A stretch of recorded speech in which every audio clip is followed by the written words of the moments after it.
Yeah, preparing live stream. Today's world, technology, right?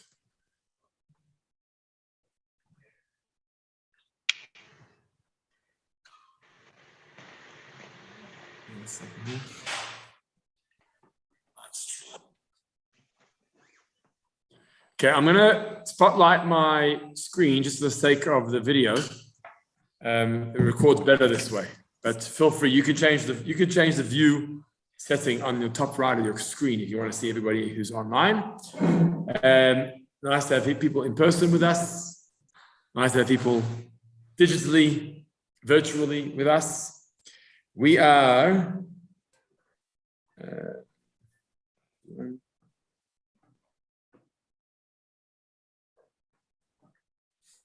on page 12A2. 12A2, quite close to the top. Amaresh Lakish. Oh, very good. You're following. Okay. Amaresh Lakish on top.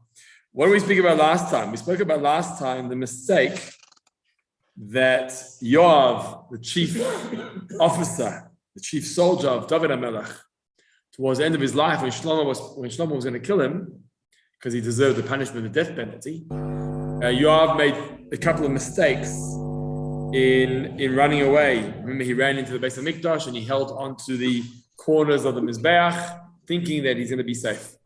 Thanks, Patrick. Just give everyone one, and whoever wants will have. Thank you, Patrick, very much. Okay, so because we spoke about mistakes, we're going to speak about a similar mistake. So that was a mistake of Yoav. We'll leave that. Yoav ran into the temple and tried to hide from Shlomo HaMelech, and he made a mistake in the process. Thank you. Thank you. And now we're going to speak about another set of mistakes. Okay, relating to refuge in the Miklat, in the city of refuge. Amaresh Lakish. Shalosh ta'uyos asid saroi shel roimi litois. The heavenly minister of Rome is going to run away. And in the process of running away, he's going to make 3 mistakes. And now what's happening over here? Rome is guilty of the second destruction and the exile of the Jewish people. Many will say that the Rome of today is the West of today. The Rome of yesteryear is the West of today. The Rome, who's Rome today? That's the question. The Romans are not the Romans today. There's no Romans today. So who is the source of Rome? The West is Rome, right? Christianity is what's the derivative of that, right? That's the superpower of today. What took place for the Jewish people's exile out of Egypt, out of the second Beis HaMikdash in Yerushalayim, we went to Rome. Rome is what brought to the power of the West of today. Some will say it's America, right? But just the Western exile of Jewish people living in the West is the exile that we're experiencing since the Beis HaMikdash 2,000 years ago.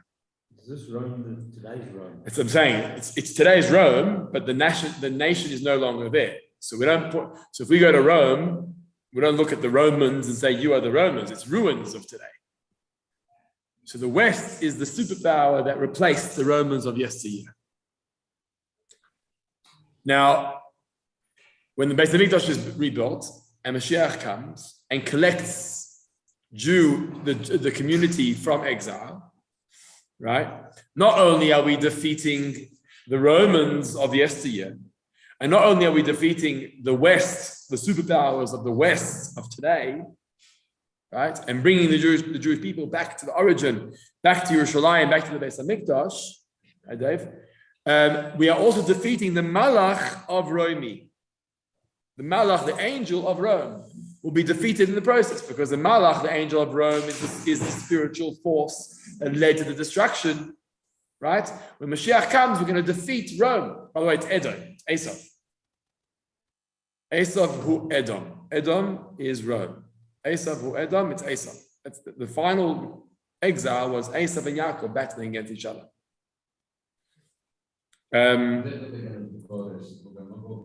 Well, that's going to be Gog and Magog is the war between nations of the world, not us.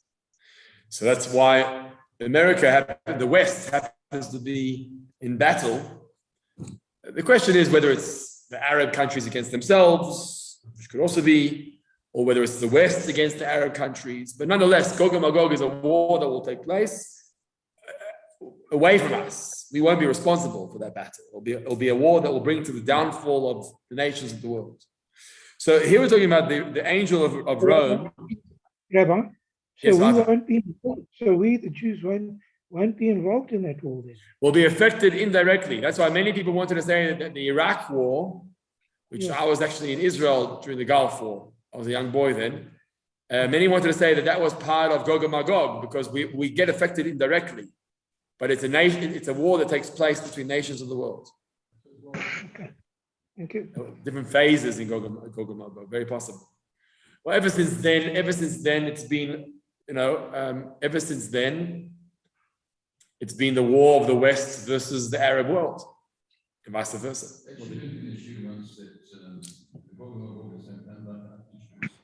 It will come all the way up to Jerusalem.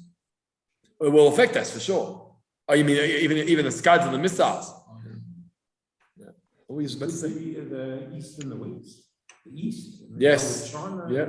Oh, very good. Yeah, it's true also. Where does it say Gog and Magog? The question is, where does it speak about Gog and Magog? In the prophets. The Nevi'im speak about a war that will lead to the messianic redemption. No, maybe the prophets could have been wrong. Nope. Well, the prophets of the Torah. So what are some of the predictions that they made that came true?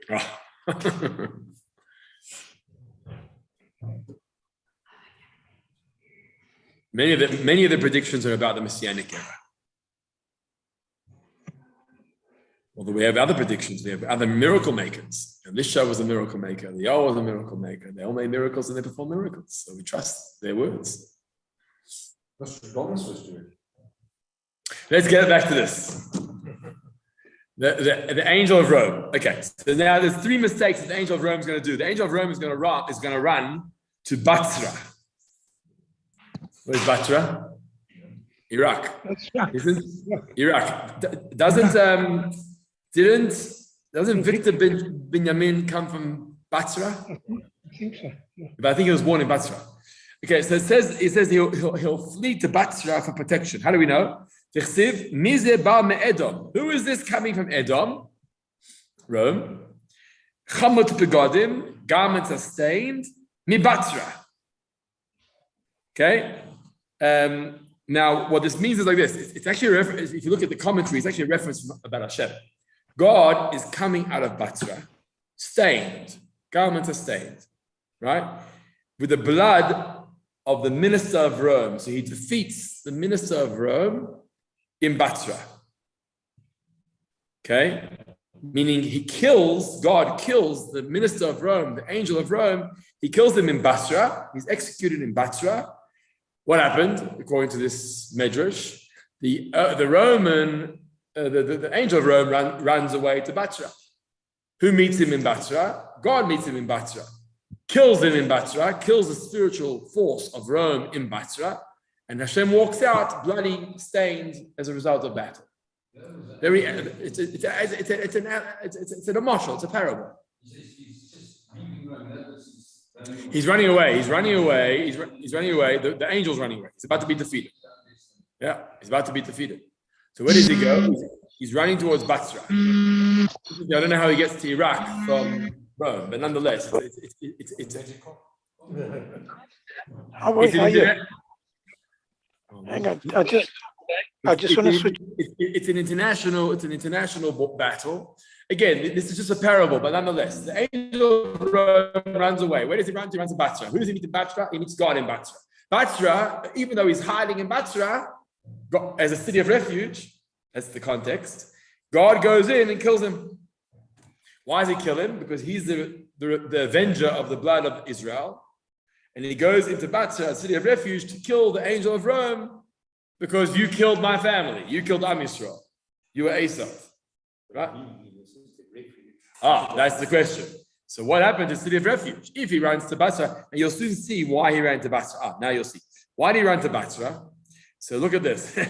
He didn't know his geography very well. Okay? Toye,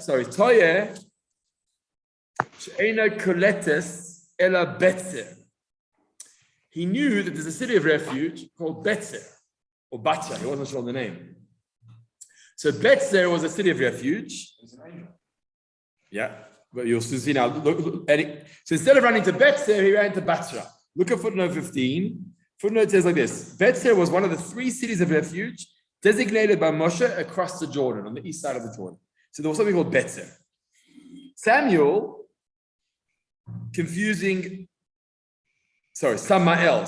is the angel of Rome, confusing Betzer and Batra, will flee to Batra for protection. The Gemara in Avodah Zarah teaches that Reish Lakish himself is the author of this Gemara, once confused, Betzer and Batra. So he confused Betzer and Batra. So Reish Lakish himself has done this mistake. Whereupon Rabbi Yochanan informed him that they were different places. Having made the error himself, Rabbi Reish Lakish realizes that this would be Samael's mistake as well. Because the verse says he ran to Batra. Why is he running to Batra? Why is he running from Rome to Iraq? Obviously, he understands that the angel is making a mistake. He's going to make a mistake. Right? Instead of running to Betzer, he runs to Batra. That's the first mistake we're pointing out, I think. Even though you could ask the question, does the angel of Rome not hear us today? Does he not know that we're telling him he's going to make a mistake? Because this is talking about Mashiach's times. So it's a prophecy of the future. So does he not hear us talking that Betzer and Batra are 2 different places and he should run to the right place? Anyway. So now he knows. So now he knows.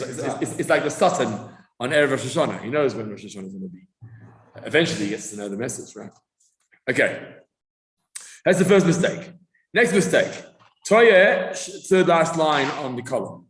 Toye she'eino koiletes ela shoigeg. He made a mistake. Cities of refuge only take accidental murderers. But he was a killer. He killed the Bnei Yisrael. He killed the Jewish people throughout the ages. So it doesn't help him. Even if he ran to Betzer, it wouldn't help him. Toye she'eino koiletes ela adam. The city of refuge only takes humans and angels. He's an angel. And because he's an angel, it doesn't protect him. Meaning God can walk in and kill him. Can you kill an angel? So it's obviously figurative. So it's not red blood, since when the angels have blood. But you can shecht an angel. Just like Yaakov Avinu can hold on to an angel and defeat an angel. He didn't kill the angel. It was actually the angel. This is the same angel. No will of their own. Correct. That's right. So God himself is defeating part of himself. So he's doing. He's killing the negative force that he created of himself. He's removing the negative force that he created. But just look, this is not. This is called the homily of Torah. This is the esoteric teachings of Torah, whatever that means. Defeating the energy, the negative energy, and the 3 mistakes that he would make in the process. Okay, now.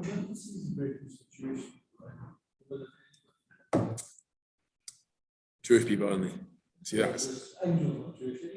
Well, unless you say Esau was Jewish.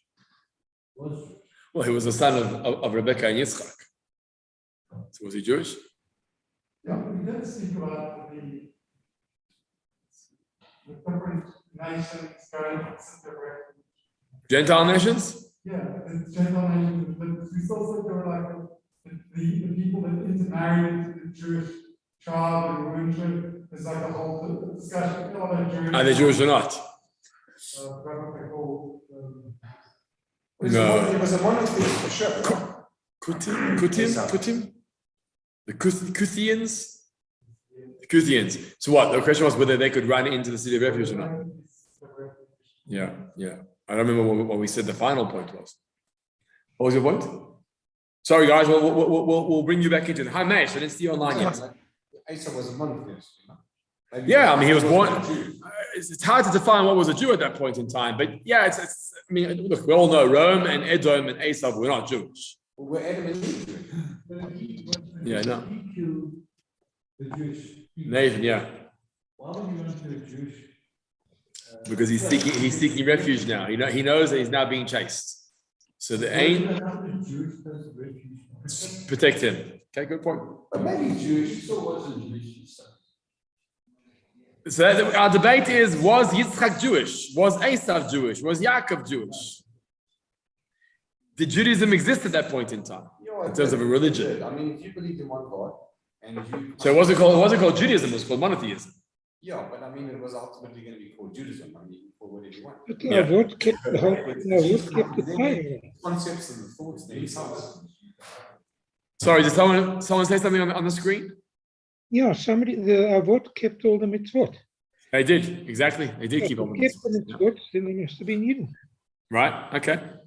Hi, I see Ilan Lee was on, Shmuley Nuneman is on. Nice to have you with us. Okay, let's go on to the next piece. Right hand column. Yeah, we have vision. Exactly. Yeah, exactly. Angels. I'm Rabbi Avol, right hand column. This is more back to the halachic side of things. The city of refuge was not given to the Levim for burial. You couldn't bury there.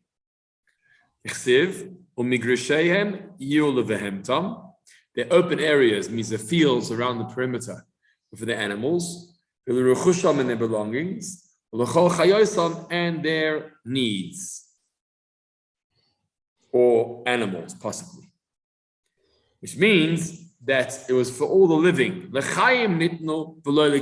learn from this verse that the city of refuge, with its open areas and its fields, was not to become a cemetery.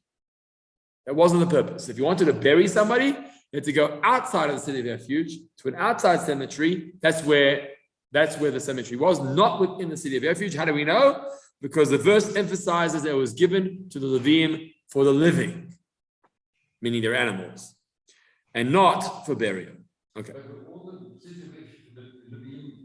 So then they were. Interesting. So the question Iv is asking is: were the Levim living in each of the Arei Mikla, the city of refuge? Each of them specifically. Levim. Yeah. Go on. It says that cities of refuge are Levite cities. Additionally, all other Levite cities serve as cities of refuge. Only difference being that the other Levite cities provide refuge only if the murderer enters the city deliberately. Okay, so let me just clarify this point. The point was that the city of refuge was a city of Levim. I understood, and maybe wrong, that there are cities of refuge that were cities of refuge, and then there were Levim cities that were also cities of refuge. So my understanding was that not all cities of refuge were Levim's property. I understood that the city of refuge was certain designated cities,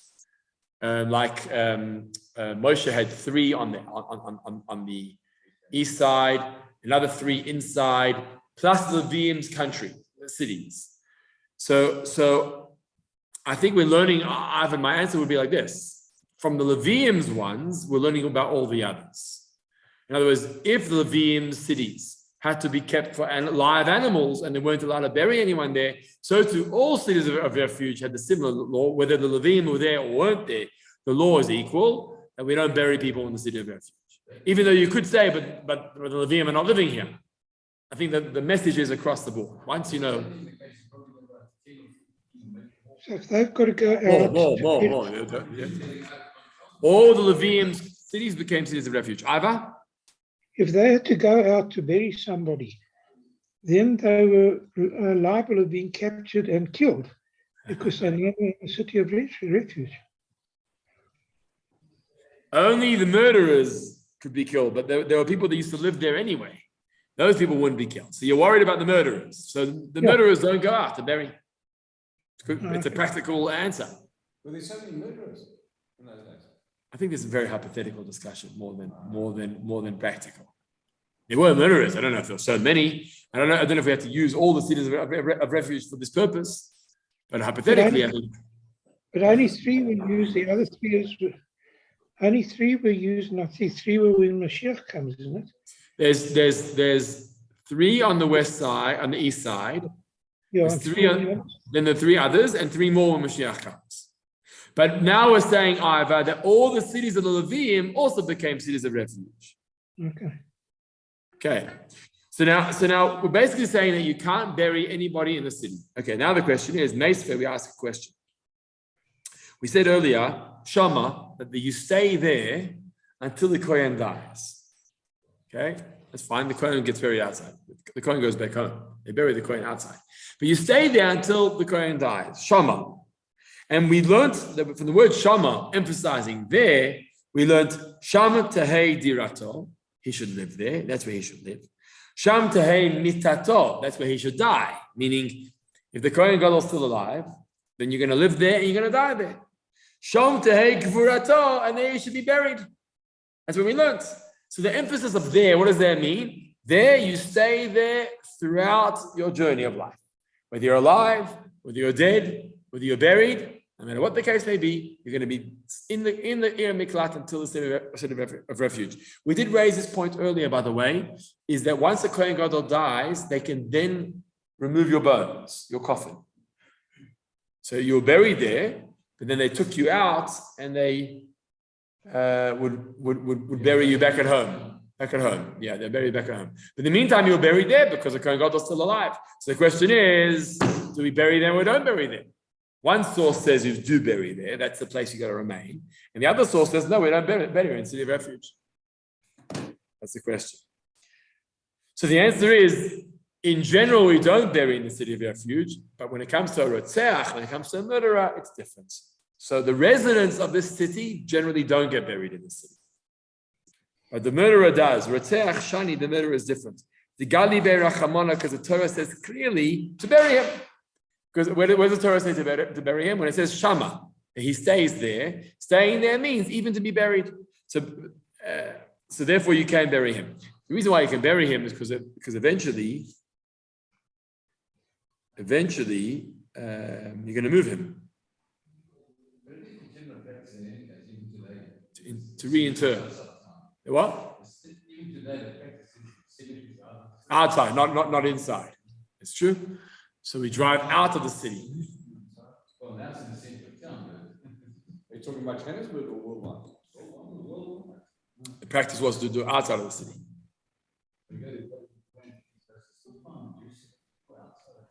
Interesting. So Ivan's pointing out that generally that's the practice. The cemetery was always outside of the city, the outskirts. Originally it was in the dead center. Is there a problem? When you talk about the Levites and dead bodies, so now the Levites have to go back to the temple. So If they came into contact with these dead bodies, the Levites become contaminated. Yeah. The Levites become contaminated and they can't serve. So then maybe that's the reason. Oh, that's why you distance the whole thing outside. Interesting. Because otherwise the Leviim, if they're but even Leviim who had to come in and sing and do their song, do their part, if they're roaming around and there's trees around and there's bones around, that's often discussion. Bones and leftovers and trees and coverings and all creates a problem. Maybe that's the reason. Okay, 12a3. But it's hypothetical, this discussion. When I say hypothetical, it means academic, not hypothetical. It could happen. So this discussion is designed for us to refine our thinking. That's right. As opposed to like practically actually implementing it. Well, I think the laws had to apply. How many cases they had or not or didn't, I don't know. They had to have them set up. You have to have judiciary set up, and you have to have courts set up, and you have to have cities of refuge set up. How many actually use it? That's another detail. But the fact is, Torah says this is the way you establish society. You've got to have these cities set up. You got to have a place for an accidental murderer to run to. Okay. So now it says the Gemara 20a3 left-hand column. Sorry, 12a3. How did we go from having cities of refuge? That's from the Halakha. Torah. Directly. And today, I mean, we're the cities of refuge. No, only, first of all, it has to be in Israel. Yeah, but we are there in Israel. No, How did they fall away if it's halakha? because the majority of Jewish people are not living in Israel today. Okay, so nothing to do with the temple and nothing. Oh, upon destruction, they fell away. Once we went to exile, they fell away. I think it's got to do with the fact that we lived there. I think we said that earlier. Hilton, you normally remember this. When the majority of Israel, Bnei Israel, are living in Israel, that's when the cities of refuge were functioning. The moment we go into exile, they fell away. But it's almost the majority of Jews living in Israel. Now there's a return. Yeah. We don't. So we're not properly living in. Okay, let's go on. I'm going to keep the guys on the virtual screens engaged here. Okay, don't fall asleep on us, guys. No, not at all. Okay, Kishem Shoir Kuletis. Now we're going to another part of the Mishnah. And we're saying that the city of refuge, Kuletis, absorbs the killer. But so does the tchum, the barrier, the fields around as well. So we spoke about that, right? What happens if you run in and you run into the outside outskirts of the field? That's also good enough. You don't have to actually walk into the city of the suburbs. Just by being in the tchum, the outside field would be enough. But we ask a question based on the brisa elsewhere. It says, the Yoshav Bah, and he should dwell in it. That's where he goes. He goes to the city of refuge. Ba v'lo betchuma, and we learn there in that brisa that specifically has to be in it, inside the city, and not in the tchum. Tchum meaning the outside field, suburbs, fields. So now we've got a problem. So do the fields actually absorb or attract or keep them safe, or don't they? Two different conflicting sources. What do we say about the tchum?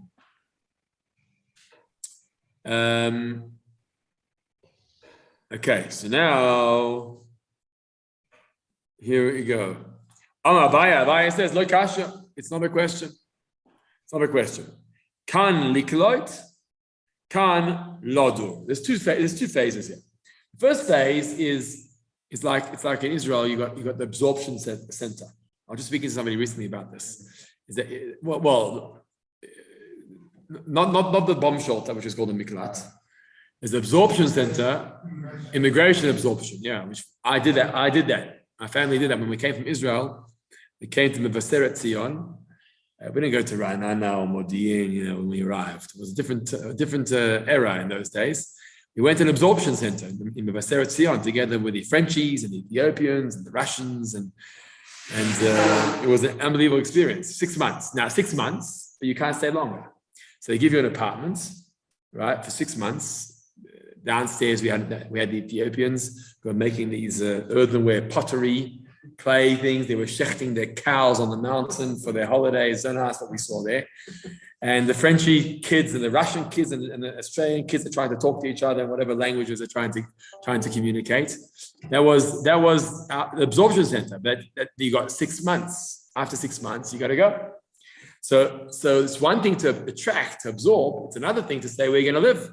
So you got to find yourself an accommodation. That's when we went to Har Nof, which was on the outskirts of Jerusalem. We had an aunt, we had a cousin there, and that's where we went afterwards. So it's the same thing over here. Is the field absorbing, or is the field, are you living? So it says, if it's likloit, if it's to absorb, they could do that. As soon as you walk into the field, you're absorbed. You're now safe. You're now safe. Yeah. But you can't live there. So now you got to move into the city. You got to find the proper accommodation. You can't just set yourself up a hut or some sort of accommodation outside of the field. That's not for you. That's for the animals. The animals stay on the fields around. You've got to go into the city and stay there. Okay, so the question is, Lodur, is the whole point to tell me that I can't dwell there? Is that what you're saying? Lodur, that I can't dwell there, last line. Tepuk lei, but you can learn it out from the fact as follows. Tepuk lei, there's another halacha which is quite clear about this. It says, Ein oisin sadeh migrash. You don't take a field and make it into an open area. I think what that means is that if you have a field of trees and agriculture and all, you can't cut it down. You can't cut it all down and make an open field. This is talking about the city of refuge. The Levim had residential, and they had fields, and they had open areas, different types. You can't have a squatter camp in those. That's right. You can't have a squatter camp in those areas. But the point that we're saying is you can't change the status of the various settlements. It's like zone areas. So if you have a field, it has to remain a field. So you can't make a field into an open area. You can next top of the right-hand column. You can't make an open area into a field. So if it's open, it's open. You can't make it into a field. Low migrash area, you can't make an open area into a city. Below ear migrash, you can't make a city into an open area. Basically, you've got designated zoned areas within the city of refuge, and they've got to remain as they've got to remain. So then the question is, it's obvious then that you can't live there. You don't need a special teaching to teach me that I can't live in the open area. It's obvious I can't live in the open area because you can't make it suburban. You can't build a hut yeah, absolutely. Yeah. And all the Jewish land zoning right. You need zoning rights, right? Yeah. Yeah, no, you need exactly. What is the purpose of that area? Is it accommodation? Is it animals? Is it open field? Is it parking area, etc.? So it's obvious that you can't live there because we just said you can't change the status or the zoning of the area. So obviously you can't live there. So why must we have a special law that says you can't live? So look at this fascinating answer. This is like unbelievable how the Gemara thought about this 2,000 years ago. Amrav Sheshes lo nitzracha ela lemechilos. It's talking about underground tunnels. Where do you think Hamas got this idea from? This is the Gemara. They knew what the Jewish people did. They built underground tunnels under the fields of the cities of refuge. How's that? So now it's like this. Why don't they just go to the city? Maybe I'm saying they had storage space in the city. Why don't they just go? Maybe it was too expensive. That's right, possibly, or storage. Okay, so they built these tunnels underground. I think it's fascinating. I mean, here we thought the Hamas came up with this chap of having living areas underground. The Gemara spoke about this a long time ago. They were busy digging these tunnels under the cities under the fields. Okay, again, maybe your point is good. It's cheaper, storage, cooler. Maybe it's cooler. I don't know. Maybe they felt safer because they killed someone. Oh no. So now the question is, They built tunnels to get the water through, like under the Kotel. The that's right. Well springs of water. That's true. Yeah. That's true. That's right. So now the question is, can the killer live in a tunnel? No. David, this is very hypothetical. I mean, you know, No, it's a hypothetical question. We said that you can't transform a field into an open area or an open area into a city or whatever the case may be. What happens if I have a tunnel underground, which basically has no zoning status? Not affecting the field. Can you live there? Why is it hypothetical? Because why would a killer? I guess if a killer had accommodation, he would go there, right? Depends where the opening is. That's called Kubapedi. Kubapedi, was that? I don't know. Something in Australia. That's like a Greek name. Yeah, it's so hot they all live underground. Underground. So hot. I've you said something? Yeah, it depends where the opening is. I think it's called a myra. If the opening is on the outside of the town, then the whole tunnel is deemed as being outside of the town. So even though you're under the town, you're still outside the town because the opening is outside. Interesting. I did see something about the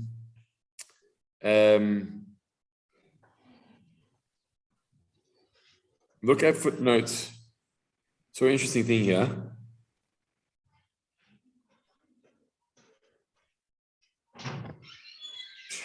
Footnote 27. Footnote 27 says like this.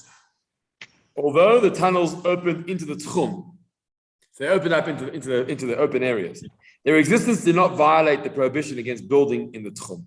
So either they opened up outside of the city, but they didn't violate building in the tchum. Remember, we said we can't transform the zoning of a field into a city. Now you've opened up this opening into a neighborhood underground. It's not a problem. For the opening of a tunnel is flush with the ground. How relevant is this? I mean, it's crazy. I mean, what Tzahal has done to find these openings and see how subtle they are and how concealed they are. The opening of a tunnel is flush with the ground. It has no profile above ground. It adds no clutter to the landscape. And in no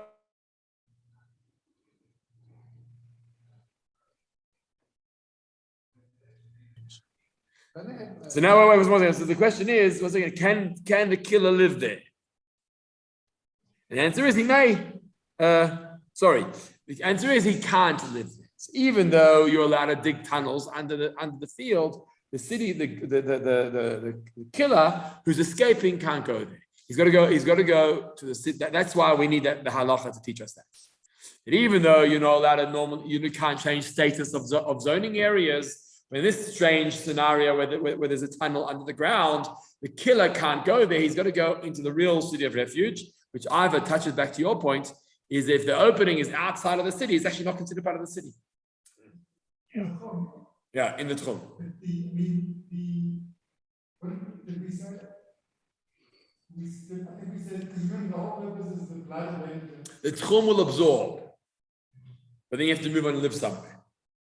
Yes, I mean, you go because he's going somewhere to protect himself against the blood. Yeah, sure. So now he could go to the Tchum and still be protected against the blood. Yes, he'll be protected in the Tchum, but then he has to go find himself accommodation. Yeah. So what are we saying? You can't go to the tunnel. You can't actually. I mean, there's no rationale. It's just this is just the law. Okay, so what's the rationale? Why can't he use a tunnel? Tunnel's like it's hiding, and the whole idea is he's got to. Depends where the opening is. If the opening of the tunnel is in the city, then he can't go there. No, the opening of the tunnel is in the Tchum, in the open area. It's not in the normal way of living to live in a tunnel. The open area outside of the This is the point. The city of refuge was made as a place for him to live. What are you going finding other hideouts? That wasn't created for you. It was created for the residents of the city. If they want to live there, they can live there. But it wasn't created for you. You've got to go to the city of refuge, and the city of refuge is in the main city, in the main area. So they differentiate the killer from the Levim. Yes, in this case, right. The Levim and the killer have different circumstances. The Levim, if they want to go to the basement underground, they can go. But the city of refuge, for this killer, has to go to the city. I guess it was a reason, like in Canada, I think they've got a lot of subterranean shopping centers.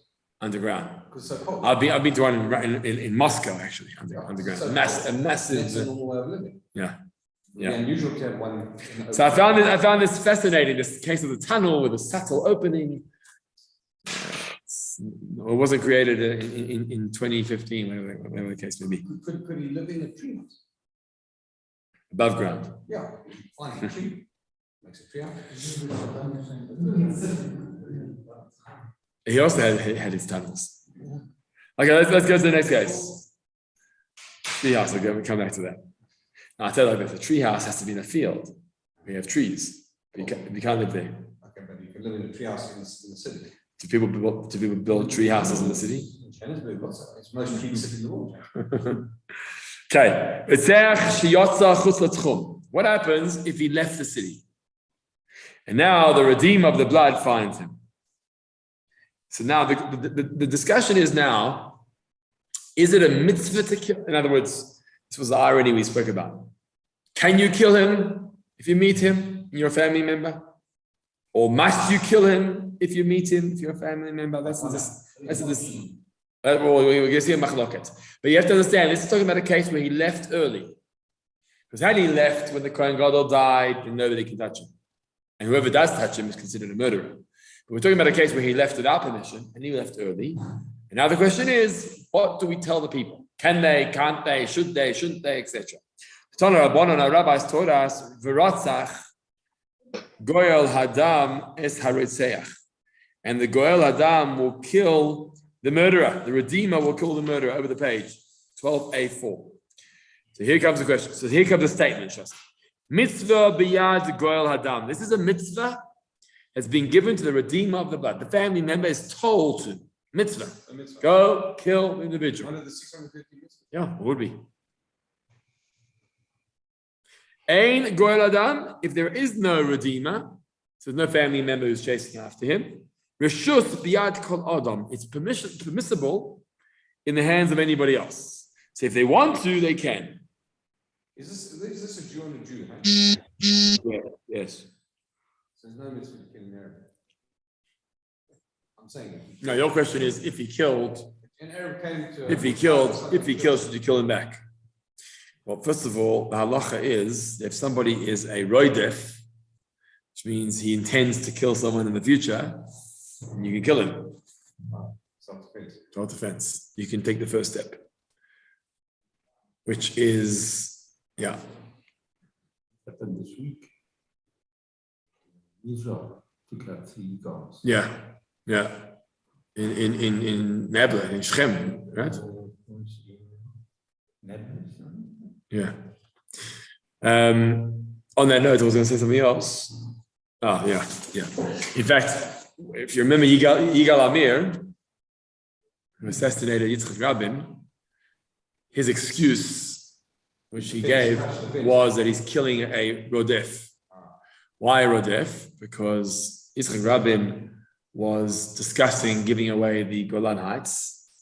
And if you're going to give away the Golan Heights, you're going to risk the lives of Jews. And halacha says, if you risk the life of Jews, I can proactively kill you before you even do your act. But he was a loner. It's very nice, but you can't pass connect yourself.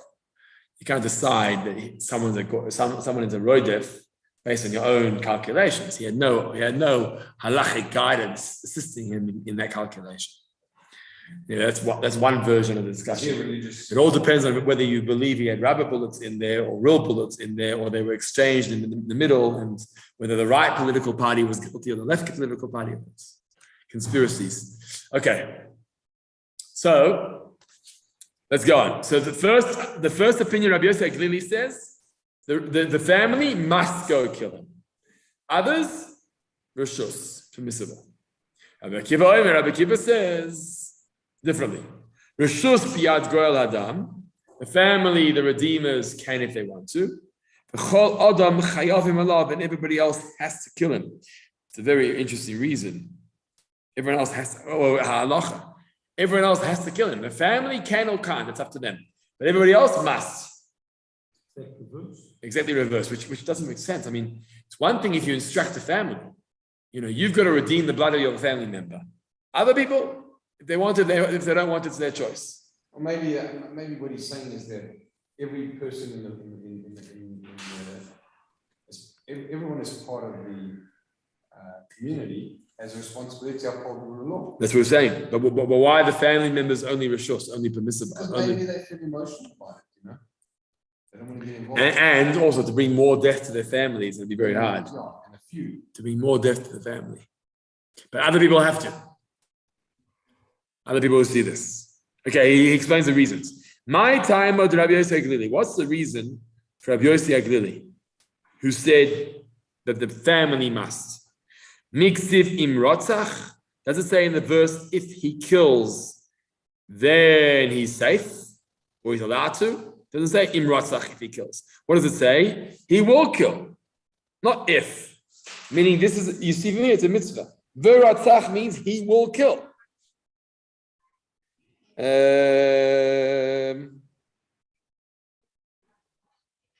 Meaning, who will kill? The redeemer of the family member, the redeemer will kill, v'ratzach. So from here you learn that he will kill. That's what Rabbi Yossi Rabbi Akiva, what does Rabbi Akiva say? Miksiv yirtzach. Does it say he shall kill? In other words, how could you say that he shall kill? The verse says he will kill. What's the difference? What's the difference between he will kill and he shall kill? Will is guaranteed. Shall is more like suggestion. Other way around. Well, shall is an instruction. Will is the inevitable. Will is if he want. No, in other words, will is the narrative. He will go kill him. It's not an instruction. You shall kill is an instruction. You must kill. You shall kill. If he will kill, well, that's his choice. Maybe, maybe not, right? But he will kill. So the answer Rabbi Akiva says, does it say he shall kill? Does it say he must kill? Or does it say he will kill? Okay, if he will kill, he will kill. That's not a proof. So from here we learn it's not a mitzvah to kill, but rather if they want to. The strange answer that I don't know, the same question I don't know, is how do you know that the other members of the community are different? How do you know, according to Rabbi Yosef Glili, we said that everyone else must kill. Sorry, the family member must kill, and everybody else may kill. That makes sense. You instruct the family, you must do it. And everybody else, if you want to, you can. If you don't want to, you don't have to. But the other way around is confusing. Rabbi Akiva says, everyone else, your choice. Sorry, the family member, your choice. Everyone else, you must. Where does he get that mitzvah that you must? But you can't.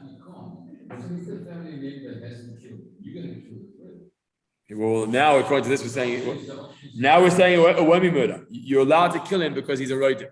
Because he's a roider, you're allowed to kill him. No, because he left early. Because he left early. The way, so in both versions, it says, just go back to Rabbi Akiva. Yeah. At the end it says, anyone else who does say violent death or killing him. So it's not mean that saying that you can't do it. Sorry. One second, let me see here. I'm sorry. Right. So my mistake here. My mistake. So Lewis said to me, it sounds like it's the opposite of the first opinion. It's not. So let me clarify. Everyone else is one level lower than the family members, not higher. That's the point. One level lower. So if you say that everybody else is obligated, the family is obligated. If you say the family is obligated, everybody else is going to be optional. Very good. If you say that the family is optional, then everybody else can't. Chayavim alav means not that you must. Chayavim alav means you're guilty for killing. Thank you for clarifying this. You're guilty for killing, meaning the family. That's Ivan's point. You'll be guilty for murder. The family, if they want to, they can. If they don't want to, they don't have to. But everybody else can't. That makes more sense. It's one level lower than the family members. Okay. In this case, it will be. Rabbi, it says here, it is written. Where is it written? If he kills, the word if he kills, right? He shall kill a will. So it's got to do with v'rotzach.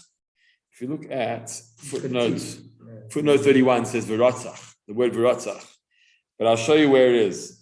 You go back one page to 12a3, last paragraph on the page. V'myotzo yetzi harotzeach. And if the killer will go out of the border, is gvul ir miklato asher anoshama, where he ran to. Umatza oisoi goel hadam, and the redeemer of the family found him. Michus the gvuloi, outside of the city, ir miklato, of the city of refuge. V'ratzach goel hadam es harotzeach, and he killed him. The redeemer killed him. That's the word. That's the verse.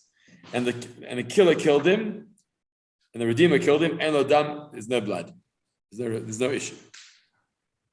So from here we learn that we're discussing the word v'ratzach. That's what it means, right? Okay. It is written. V'ratzach is written. But it's a brasa. But the Bryce is quoting from the verse. The verse in Numbers in Chumash. Yeah. Okay. Let's go. Let's do another piece here. At least part of it. Amar Marzutra Batuvia. Oh, Tuvia. We got two Tuvias here tonight. Amar Marzutra Batuvia Amarab. V'seach shiyotza chus v'tchum. If a murderer runs outside the city, and the family member found him and killed him. Yeah, it's outside the city. Nerag alav, the redeemer is killed for murder. That's interesting. This is like a new opinion. We said two options. The redeemer either is obligated to kill or optionally may kill. Now we're saying if you kill him, you will actually be liable. Where does this come from? Bryce, I would imagine. That you can't kill him. He says, come on, who does this opinion hold like? Where do you get this from? This is Mazutra, actually. It's not even a Bryce, this is an Amora, this is a Talmudic sage. Where do you get this from? And suddenly the redeemer is put to death because he killed the family member. In other words, he wasn't allowed. In other words, he wasn't allowed.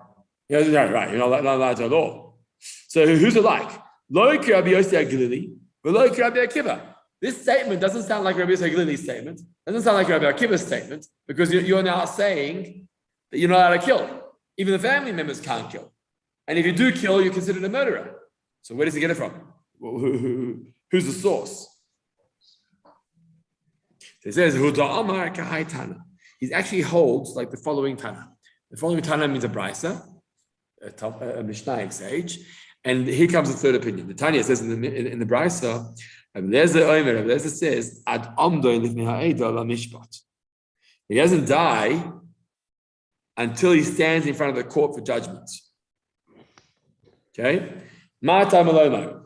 What does this mean to say? What are you teaching me? If Ishanemar already says, Ratzach Goel Adam Es HaRotzeach. The Redeemer may kill the killer. So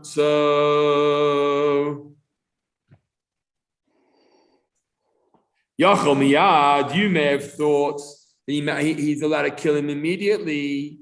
Tamalomar, it says, Ad Amdo Lifnei Ha'eda La Mishpat, he must stand in front of court. You can't kill a family member automatically. This teaches that the Redeemer of the blood may take the killer's life only after the court orders him killed. Mazutra's case is where the Redeemer killed the exile as a consequence of his having left the city of refuge without the court's participation. Having killed him unlawfully is himself liable to death. Who gave him the permission to do so? Even if a court would find him guilty. No. We're talking about before the court found him guilty. Even if Even if they will find him guilty. The original unintentional, they're not sure if he killed his relative intentionally or unintentionally. Yeah, exactly. He found the guy and goes and kills him. Exactly. So then they say the guy that kills the murderer is put to death because you're not sure if the guy that you killed was an accidental killer or a deliberate killer. But why was he in the city of refuge? No, he's outside the city. Yeah, but But you said that he hasn't reached the he left the city of refuge early. That's what He left the city of refuge early. But then you can only be in the city of refuge if it's accidental killer. Can't be the city of refuge if it's a deliberate killer. He said that people ran to the city of refuge and then waited for their trial, and then came back to their trial, and then at the trial that was determined whether an accidental or deliberate killer. Oh, so they just went there like. So you're saying before the trial, you can't leave the city of refuge either. So in other words, even if But if you have to be tried, you shouldn't. There's no secret. Yeah, but you worried about you worried for your life. That's why the person ran to the. Just give us a minute. There's a conversation taking place here. If that is the case, why even go to the city of refuge before the court has? Okay, we spoke about that because initially, why? I've always learned that immediately you go to the city of refuge. But now you're saying that You'll come up with a court case. Well, we're getting distracted here because this Gemara is actually talking about when he left the city of refuge. Early, yeah. Well, then it is in the city of refuge. Early. You know, early. Now, what you're doing is you're bringing a whole case of the Gemara earlier about going there early, and you're discussing a case where he leaves early, and you're trying to mix the two cases together. He can only be determined that he's left early if he's been sentenced. No. If the Kohen Gadol is alive and he leaves, that's considered leaving early. Yes, you have to be sentenced. Yes, for sure, you have to be sentenced. Absolutely, you have to be sentenced. No, but wait. There's two sentences we're talking about here. The first thing is that you're sentenced to the city of refuge by the courts. The courts say that you're an accidental murderer. You therefore go to the court. You're an accidental. Yeah. A person not Inadvertent. A person. Someone else. You're an inadvertent killer, you go to city of refuge. That's the first point. Then he decides to leave early. Okay. Now he needs the Kohen Gadol is still alive. And he leaves early. Now he needs a second court case to decide if you're allowed to kill him or not. Okay, so then what basically. And I guess the court case would mean, are you family? And somebody finds him, they can't kill him until he's been arrested. That's what we're saying. That's exactly what we're saying. Between the time of being arrested and the court case, if you kill him, you get killed because you. That's exactly what we're saying. Even before he's arrested, if you just find him, But you heard that he's left, and you go for him. You can't. Well, you can, but then you yourself. So then you can be purchased it yourself. Yeah, That makes more sense. safer to go on stronger than to. yeah, listen to this. According to this view, it's only one opinion, by the way. According to this view, the main function of the redeemer of the blood is not to kill the exilee or exile. Right? You don't have to kill him, but to ensure that he's taken to the court. That's your role. As a family representative, it's not your job to take a rifle and shoot him. It's your job to bring him to court, where he'll be judged and killed. Once the court orders him killed, the Goel Adam, the family, may kill him. That's not his role. His role is get this guy to court. Right? Because he left early. So now get him. The whole idea of if a man walks out of the city police by mistake, you can't kill him. If he told you can kill him if he leaves. That means the case got a second court case. Yes, you have to. According to hold on, it's only according to this opinion. But did he leave the? Convicted killer, unlike a suspected killer, before he's been convicted. But this is a case of a guy who went. These guys are remembering the facts over here. This is quite. This is a guy who went to court and then ended up in a city of refuge, and of his own volition he decided to leave early. Yes. Now let me just clarify something. Rabbi Yossi Glili and Rabbi Akiva, who are debating whether it's optional or obligatory to kill him, they hold that you don't go in front of the courts. You don't have to wait for in front of the courts. The moment you see your relative outside, you then have the decision. Next week, had to be a relative. The redeemer of the family, the redeemer is the relative. Of the killer. Yeah. No, of the victim. The victim. So I just want to say that we'll end with this point. Rabbi Yossi Glili and Rabbi Akiva have to now interpret this phrase. The phrase said, until he stands in front of court, which from that we learned they have to go through a court case first. So the question is going to be, what will they do with this verse? That's going to be next week's discussion, is what will Rabbi Yossi and Rabbi Akiva do with the verse that speaks about standing before the court of judgment? How's that relevant to this case? We're going to stop here. Let me just stop.